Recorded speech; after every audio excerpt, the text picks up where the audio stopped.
네, 할렐루야. 8월 21일 수요일 짱목과 말씀수다의 시간입니다. 오늘 주시는 말씀은 사도행전 10장 39절부터 43절까지의 내용의 말씀인데요. 하나님 말씀을 보시겠습니다. 우리는 유대인의 땅과 예루살렘에서 그가 행하신 모든 일의 증인이라. 그를 그들이 나무에 달아 죽였으나 하나님이 사흘 만에 다시 살리사 나타내시되 모든 백성에게 하신 것이 아니요 오직 미리 택하신 증인 곧 죽은 자 가운데서 부활하신 후 그를 모시고 음식을 먹은 우리에게 하신 것이라.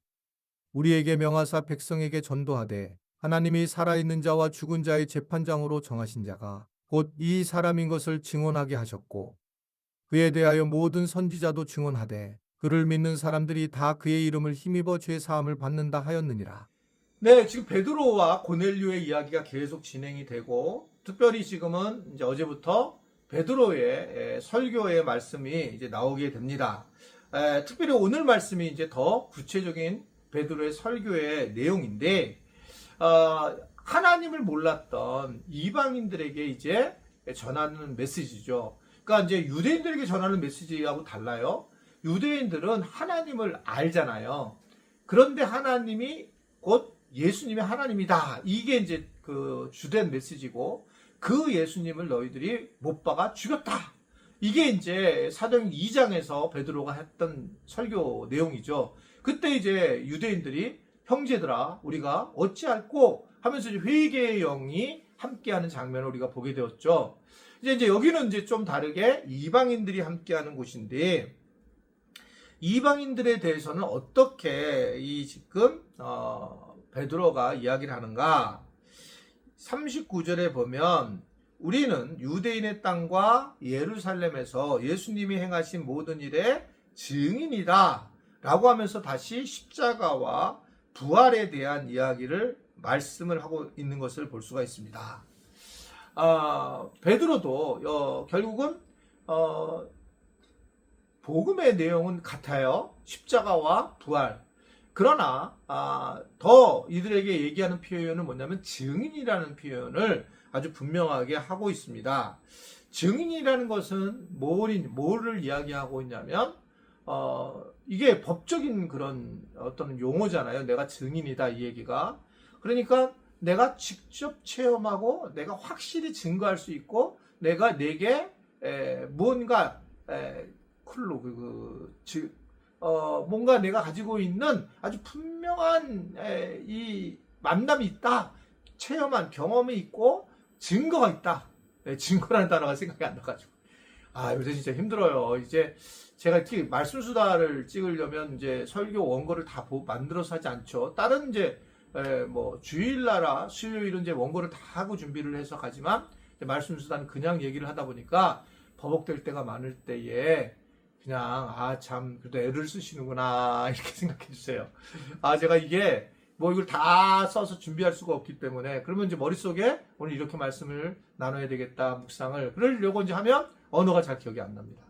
어떻든 간에 증인이 돼서 이제 내가 어떤 증거를 가지고 이것을 확신을 갖고 내가 증인이라는 말을 쓴다는 거죠. 우리가 내가 증인이야 이렇게 얘기했을 때는 굉장히 많은 법적인 그런 책임도 따르고 효력도 따른다라는 것을 생각하게 돼요. 그래서 사실은 증인이란 말이 굉장히 좋은 겁니다. 본래는 우리는 예수님의 증인이야 이 말을 많이 하고 다녀야 되는데 이단이 먼저 차지한 거예요. 여호와의 증인. 그러니까 이제 좋은 얘기를 쓰지를 못해요. 이게 참 신기하게 증인이란 말을 쓰지 못하죠. 신천지도 얼마나 좋은 말이야 이게요. 우리는 새로운 신천지로 간다. 이 새로운 세계 하나님의 나라의 삶을 살아가야 된다. 근데 이런 좋은 걸 다 차지해서 사용을 하지 못하도록 이제 그렇게 이단들이 했기 때문에 여러 가지 어려움이 있는 게 현실입니다.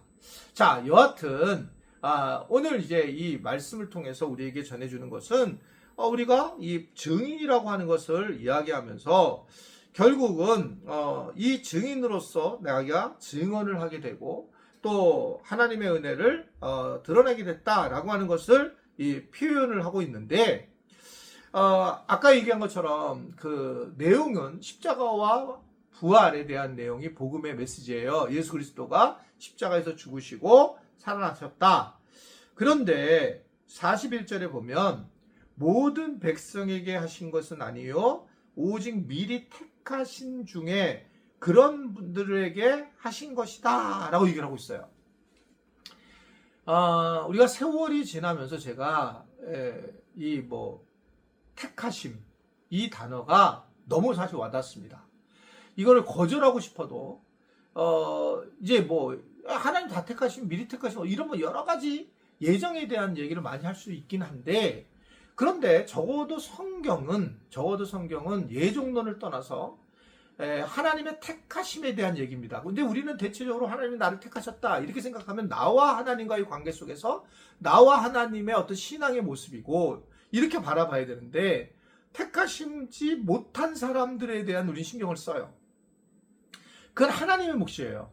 택하심을 입지 못한 부분에 대해서는 우리가 이걸 왜 이랬어가 아니라 나에 대해서만 내가 신경 쓴 거야. 나를 하나님 택하셨구나 이 관계를 생각해야지. 우리는 택하지 않으신 게 왜 그러니까 하나님은 참 문제가 있다 이렇게 생각하는 것은 굉장히 잘못된 생각이죠.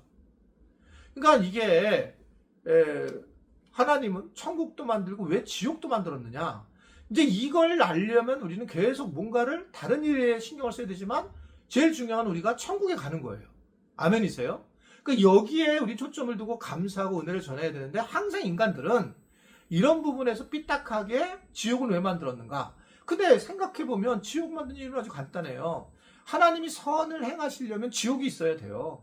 하나님이 택하심을 만약에 말씀하시려고 하면 택하지 않은 족속을 있어야 돼요. 다 택하는 건 택하심이 아니잖아요. 아멘이시죠? 그러니까 우리가 다 천국에 가. 그러면 이거 하나님이 선하신 일이 아니신 거예요. 하나님이 선하시려면 지옥이 있어야지 되고 지옥에 떨어지는 사람이 있어야 돼요.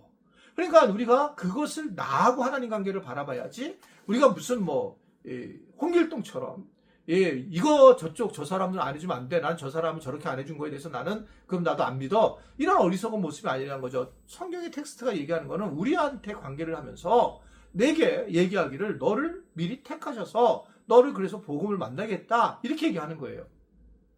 그러니까 나를 택하게 주신 것이, 그러면 이제 그다음에 나를 왜 택해 주셨지?